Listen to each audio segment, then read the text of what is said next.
Oh,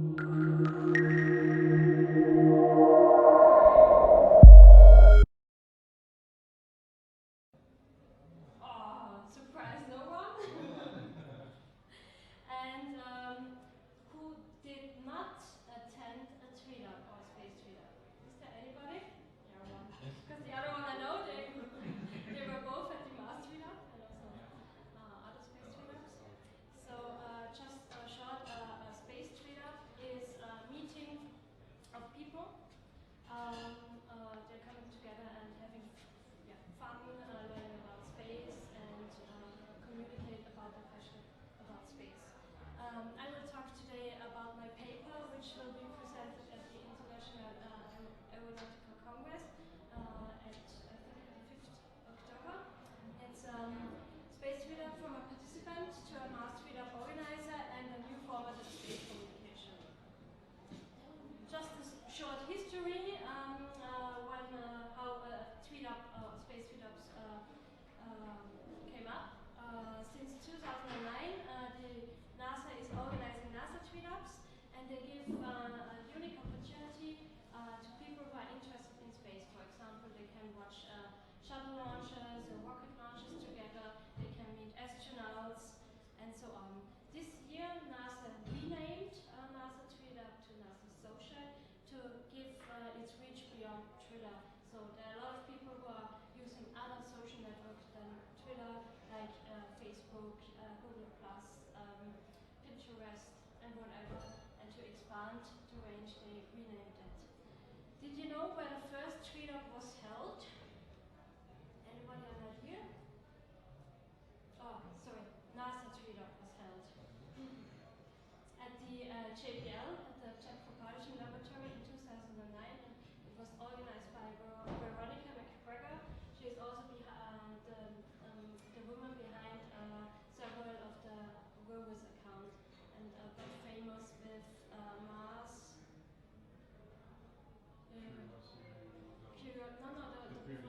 Phoenix, Mars Phoenix. Okay, so let's have a quick look into some figures, why this is so interesting for us using social media, also from a science communication point of view. You see, from 2005 until May 2010, the growth of US internet users who use social network sites. Of course, the age group between 18 and 29 has the most access to social networks, but also the olders are coming more and more into the networks. There was a big growth between 30 and 49 years, and also the 50 to 64 years. For people who are organizing space tweet-ups, it's interesting because these people have a daily job and they have also the money to travel to these events. So these are more interesting age groups if you organize space tweet-up. Also, a quick comparison between the most important network, Facebook, and Twitter. Facebook has far more users than Twitter has. If Facebook would be a country, it would be the third largest country in the world after China and India. But the main difference is Twitter is instant communication. You see 250 million tweets are sent out per day. That's a lot of tweets. And it's instant communication. It's far more different than you communicate on Facebook. On Facebook you do links, you do photos, videos, maybe also some status updates. While on Twitter you really communicate precise in 140 characters. That's the main difference between these two networks. And I think Twitter is more useful for events like a tweet-up, but also for SpaceUp. So let's go to the first space tweet-up in Europe, which was held on 18th September 2011, so a year ago. And after success of NASA, the DLR and ESA colleagues organized the first one in Cologne, and well, some of you are attended, and I got to know you.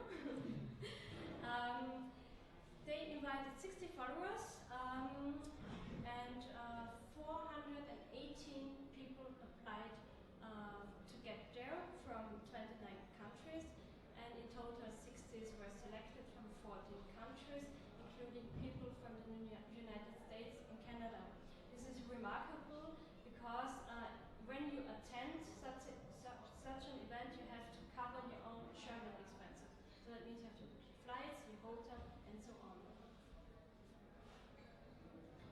some question of the day.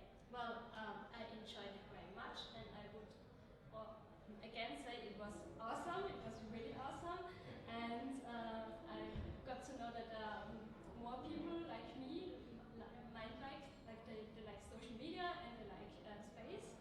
So it was a perfect day for me. What me impressed a lot was the self-organization of the participants. Like after you were selected, everybody talked to each other, organized things, organized hotel rooms, the trips, and so on. It was really quickly community was built, and this was really impressive. I didn't know that something can happen like it happened there. We had a great program like the Sophia, the airport telescope.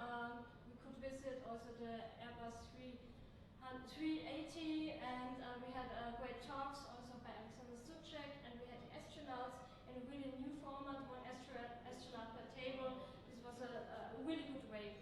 Some numbers. These are I think the most influencers of the space Twitter. There's a really good blog post of the DLR. The DLR analyzed 20,000 relevant contributions on Facebook, YouTube, Flickr, and so on. And they calculated the impact with 19.3 million impressions, which is really, really impressive. And I think we had more than 1,000 tweets that day with the hashtag SpaceUpEU. And the most used network was, of course, Twitter with 58%. And afterwards, I think around 40% were the photos. And Facebook was less, and blogs only 1%. But blogs are very interesting because they write a lot, and it's more useful for somebody who did not attend. Usually blogs come afterwards, right? It's the after effect. It's the after effect, and yeah. And maybe more lasting. Yeah. It's more lasting, yeah, and it gives a better impression because Twitter is hard to follow, only with 140 characters, and you cannot read tweets that are older than 30 days. So, motivated by this experience, I thought, yeah, I have to do something in Austria too.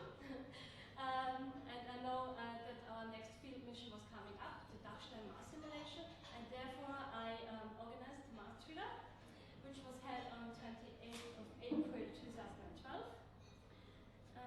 Just a short introduction, what was the Dachstein Mars simulation? This was a 5-day analog field mission in a cave in Austria. It's one you see behind, it's the biggest giant ice cave in Europe.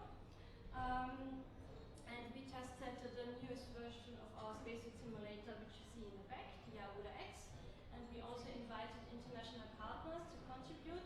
In the front you see the Polish rover Magma, which will also be in Morocco with us. And we had 12 experiments from 10 different countries. Why we went to the caves? Because in several years we know cave systems exist on Mars, and cave systems offer a stable environment, and that would be an ideal location to look for life. If life ever has been on Mars, you have to look in a cave to find it. Probably. So, some impression here. We invited 20 Twitter followers from 10 different countries. 36 people in total applied for it from 13 different countries. Because why only 20 people? Because we had a limited places for the location. Also for going into the caves, there was strict limitation how many people are allowed at the same time. This was our standard or main location at the restaurant at 1,350 meters sea level. We had, I think, a good mixture between presentation and looking behind the scenes. Well, the motto was looking behind the scenes. We had a chance to see the donning of the spacesuit. We went also inside the cave for a group picture. We also had a chance to talk to each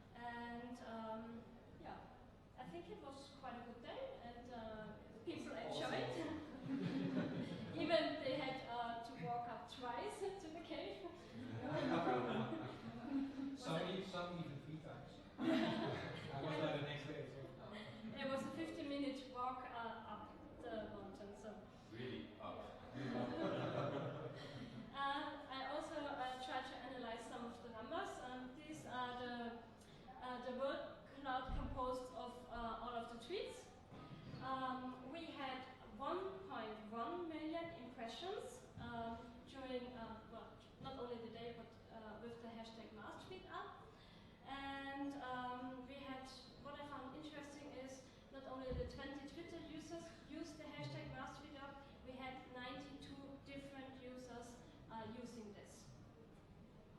So that's why these kind of things are important, because everybody has a multiplying effect. They communicate to their followers and friends. So, lessons learned. There is a really good slide from how to host a tweet-up lesson from NASA tweet-up by Stephanie Schierholz. They have a very good time frame, and I think this works out perfectly. That means you have to announce a tweet-up 9 weeks before it happens and so on. If you want to organize a tweet-up, be sure you have a community before. So for me, it was essential attending the Space tweet-up to get into the community, and then you have it much more easier to say, I'm doing a tweet-up, please help me communicate, and you know the right channels. So don't do a tweet-up if you don't have the community. Archiving tweets, there's also lessons learned for me, is Twitter only archives tweets for 30 days. If you want to analyze that data, you have to start before you announce. I didn't do that. I started at, I think, end of March, so I missed some of the tweets. Be reachable, also very good lesson learned. If you announce a Twitter, be sure that somebody watches the channel to answer the people. Also, if you announce, if you start a registration, if you close the registration, so that people get an answer. And be there at the channels you announce. If you announce on Facebook and Twitter, be there. But for me, it was a challenge, because I was sort of the only person who had an eye on it. Yeah, so I have to arrange a little bit. Yeah, introduction rounds, badges, and giveaway are really must-haves, which are, yeah, you have to do it. Location accessibility is very important. Like the Dachstein was not in a big city, it was a little bit harder to reach, so it's not so interesting for many people, and they really want to have to go there, so that they go there. Now, the location was not so perfect in my eyes, it was a little bit too tight, but I think still, It was very interesting. It was part of the good things about it, actually, the difference. Yeah, but it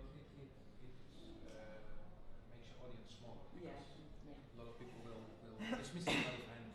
yeah. But socializing is always a good point, because during the day you don't have really time to talk to the people.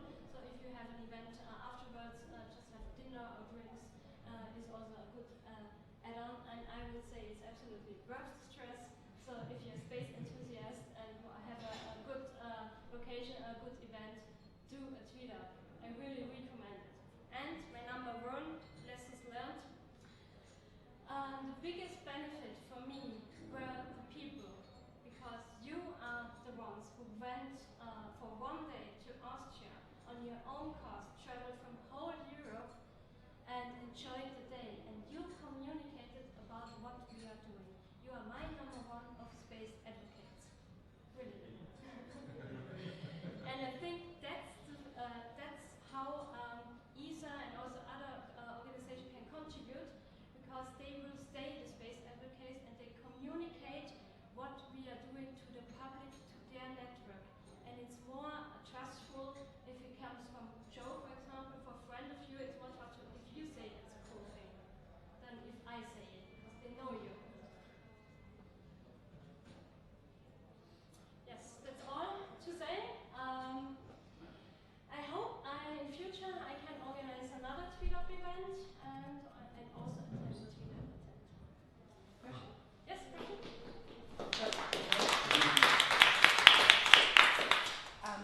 I apologize, I wasn't here from the beginning, maybe you said that, but how do you choose among the participants? Well, for me, I chose a participant who had a lot of followers. So the Because number of they- followers is Yeah, important. it's because they have a big multiplying effect. And as for us it was the first event, it was important that we get out the message to a lot of people. But it depends. You Are can, there other criteria? yeah. Has NASA put that on the list, lessons learned, or the criteria for selection? No. Huh? But I don't know how NASA chooses. I see. You did this as part of the Austrian Space Forum. Yes. Did you get lots of support from the colleagues there, or did you sort of have to do all the work yourself and all the? Most of the work was done by myself. I got some support as we had the Dutch Mars simulation, we had the infrastructure, so I did not need to look for the infrastructure and for the location, and also the Wi-Fi thing was absolutely no problem. The only thing is like they find it a little bit strange to people who are tweeting and coming for one day, and they think they are really nerds, because normally we think we are the nerds. Now we have more nerdy like people. There are worse nerds out there. But I think afterwards they realized how important it is. They saw the benefits of it. They saw the benefit, yeah. But in the thing, I had to organize all by myself, like the communications through social media and on the website and these kind of things, yeah. Okay. Did you get some media coverage from the press or the newspapers? There was a lot of media coverage, but special on Dachstein, not so much on the TweetUp event. Yeah. But the press, when they were there, it was also the 28th of April was Media Day. They also started using the hashtag MarsTweetup. So this was great. Yeah. Good. Yeah, it was all on the same day, so it worked out great. Yeah. Good. Good. So I think we are right on time, huh? Good. Good.